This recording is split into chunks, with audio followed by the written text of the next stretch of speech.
Yo guys, how are you? I'm hoping everybody is outside enjoying the weather and not watching this video or took advantage of the weather this weekend. It's been beautiful and it's a good excuse to not be in our houses, which we are so much these days. I am Dr. Heather Moore, owner of Total Performance Physical Therapy. Tonight we're going to go over how to create a work from home desk. So we get this a lot right now.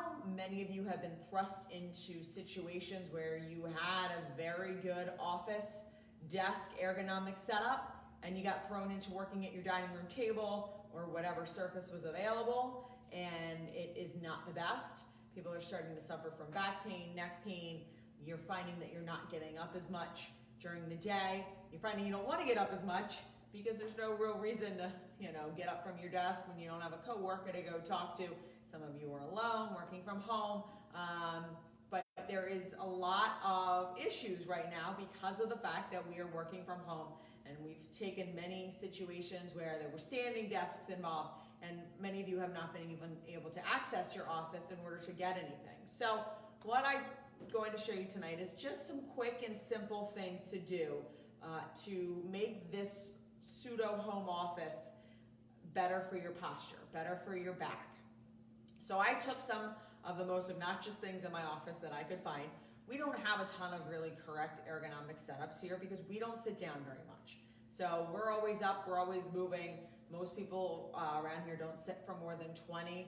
I would say 30 minutes is the most before we're helping a patient, we're back and forth. So we don't have the real opportunity to sit at our desks for a very long time. So the sit to stand desk just is not applicable in this situation. So we have a lot of really bad ergonomic things that I found that we can use. So what I did was I just put this table at a height that some of you may be dealing with. Maybe it's your kitchen counter, maybe it's your dining room table, but I doubt any of you even have a desk that is the proper height.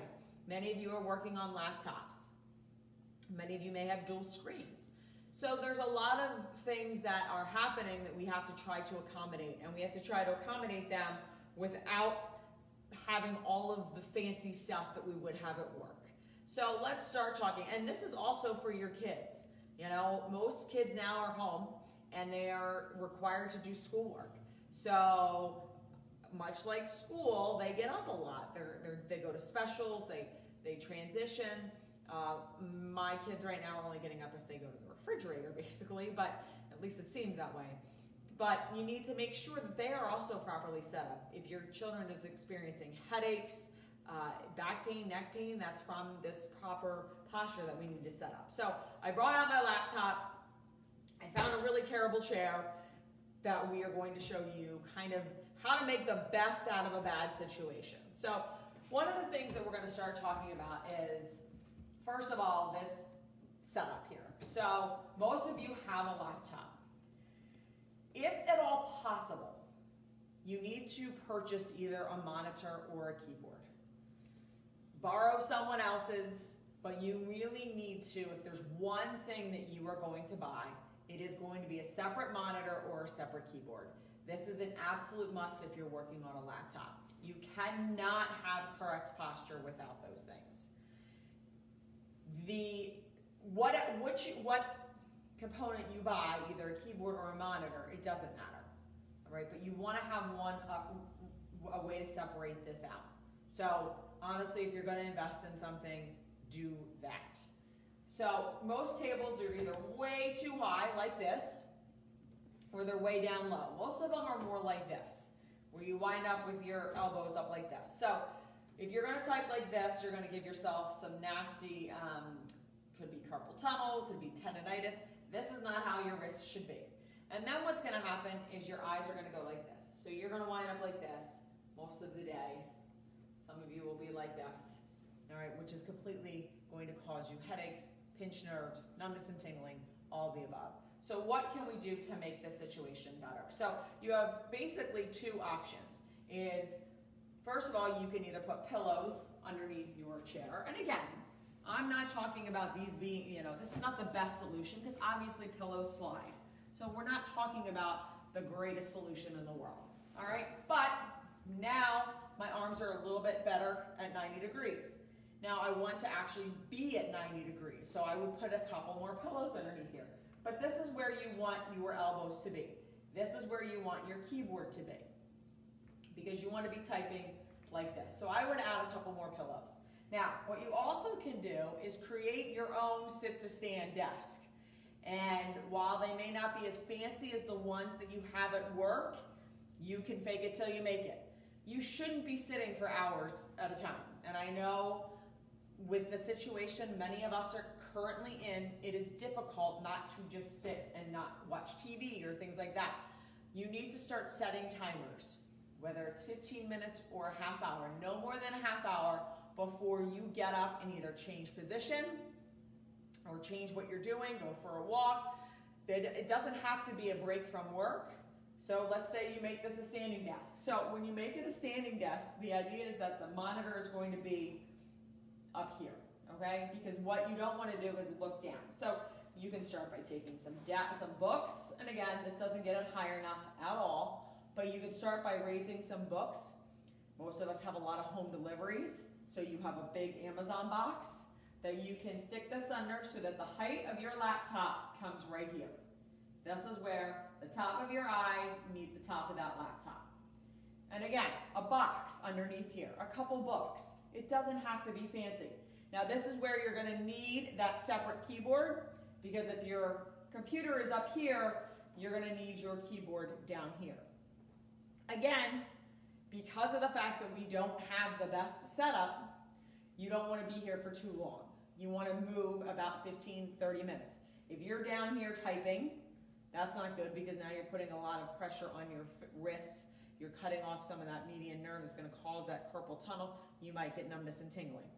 Now, if you're really sophisticated and you have 2 Amazon boxes at home, you can have your computer on one, and then you can have your keyboard on another. So you want to have your keyboard here, so you need a little smaller box. And I'm not doing any sort of commercial for Amazon. They're just the ones that come to my house all the time. So you can have a computer box that's here, and then you can have a computer box that's here. Again, it literally is just a cardboard box. Don't make it more complicated than it needs to be. It's nice when we have the fancy standing desks, but it's not what we have right now, so make your own. The idea is that when you roll your shoulders up, back, and you drop them down, your elbows are at 90 degrees, your wrists are in neutral. Your back is nice and flat. You don't want to be standing all day, you don't want to be sitting all day. Another thing about your chair. So let's say you're sitting at this horrific dining room chair. I'm going to move these pillows now just for the demonstration. So let's say you're sitting at just this weird straight back chair, or you have some chair that you bought a long time ago, whatever the case may be. But it's not set up perfectly for your back. It's not one that has 75 adjustments like your office chair does. That's okay. What you want to do is you want to find a way for you to sit up straight. Now the fact is that if you put your feet flat on the floor and you sat up straight like this and you kept your arms like this, you'd last for about 15 minutes before everything got really sore and tired and you wound up not sitting like that. And then you just went into this little C-curve position where you're working like this all day.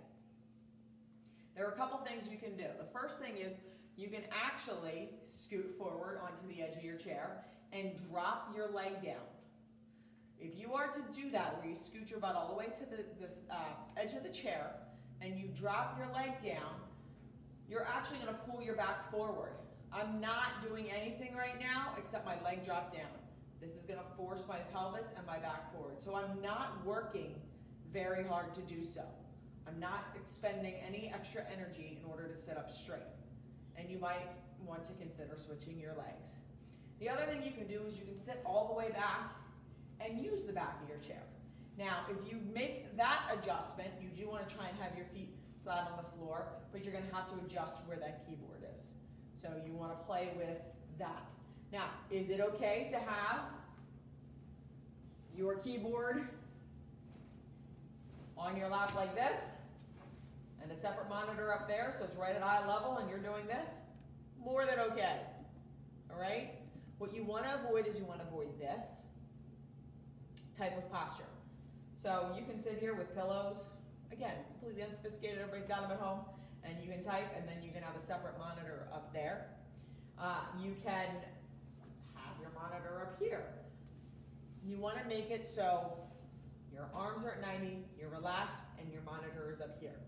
This is the most common place people find themselves in when they're working from home. We're dealing with increased stress anyway, but this is when you're set up wrong, when you're set up with arm handles that are up here or keyboards that are up here, you wind up doing this. This causes headaches, this causes pinched nerves, this causes shoulder pain, this causes neck pain, this causes problems with sleeping. All right, especially when you're up here and your mouse is over here. Really try, and if you're going to work with pillows on your lap and you're going to be typing here, your mouse is right here. You want to avoid all of this reaching. You want to avoid this type of posture.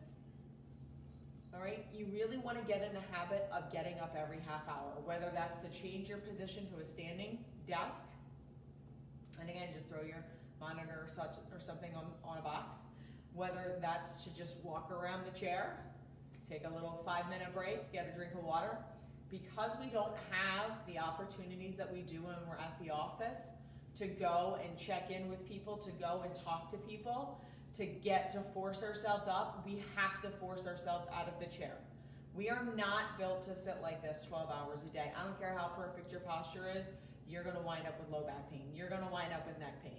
So it's so important that you set that timer, 15, 30 minutes, whatever it is, but that you stand up and you reset everything. You're probably in poor posture half the time and you have no idea because you just get comfortable and everything slouches and gravity does its job, and then you're like this and you're typing like this. So it's really important that you make the conscious effort or you set the alarm to be going off every 30 minutes to remind you to move, to stand up, to change your position. This is a new way of life and it's gonna get annoying, and I get that, but it's something that you have to do in order to help save your back, help save your spine, preserve whatever you have left, some of you with your discs. It is extremely important that with all the adaptations we're making to our lives every day, that be one of them. If you are suffering from low back pain, neck pain, get headaches, all you have to do is call our office at 215-997-9898, and we'd be happy to give you a free consultation either on the phone or in person. Just call the number and we'll get you in as soon as possible. Thanks and have a good night.